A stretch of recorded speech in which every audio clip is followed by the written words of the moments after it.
Раньше до этой школы детям приходилось добираться по обочине автомобильной дороги. Сейчас здесь 170 метров нового тротуара. Дорожки из брусчатки появились еще на нескольких сельских улицах.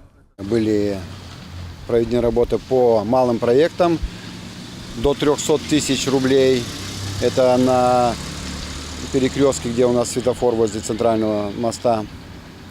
Также у нас и проводятся также мероприятия по ремонту и благоустройству дорог. Сейчас в данный момент они еще завершаются уже. Это объем работы выполнено, где-то будет выполняться на 700 тысяч рублей. Подготовка к празднику в самом разгаре. Рабочие красят ограды, рубят борщевик, который оккупировал улицы, наносят разметку на дорогу. Облагородят и вот этот арт-объект, у которого уже по традиции молодожены вешают замочки. Кстати, все работы выполняют местные жители. Строители говорят, что для них это честь приводить в порядок родное село. Мы, конечно, ребята здешние, местные, люди нам проходящие все знакомы, все здороваются, с восторгом отзываются о том, особенно вот на участке, на школьной имеется в виду, где вы сейчас были, снимали, да, там, что, мол, давно пора мостки такие сделать, и там дети ходят, и садик, дети ходят, и школьники имеется в виду, и очень благодарны.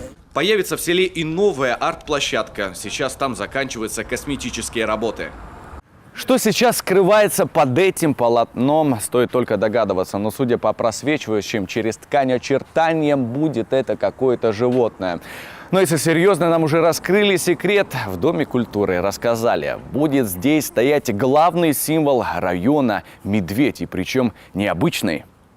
Выбрали будущий арт-объект из 7 проектов. Сам медведь выполнен из металла, внутри которого солнце. Открытие пройдет также в дни празднования 96-летия Коми. Готовится для сельчан и насыщенная развлекательная программа. Ожидается большое количество музыкальных групп, несколько диджеев, лазерное шоу, фаер-шоу и, конечно же, фейерверк. Но главное событие – это этнофольклорный фестиваль «Кайдас». Представлена будет и Удмуртия, и Марий-Эл, и Кировская область, и Коряжма с Архангельской области, а также Республика Коми. Это будут коллективы из Сыктывдинского района, села Зеленец, Усть-Цильмы будут коллективы фольклорные, которые именно соблюдают это, но они, понятно, что немножко уже и усовременили свои традиционное народное творчество.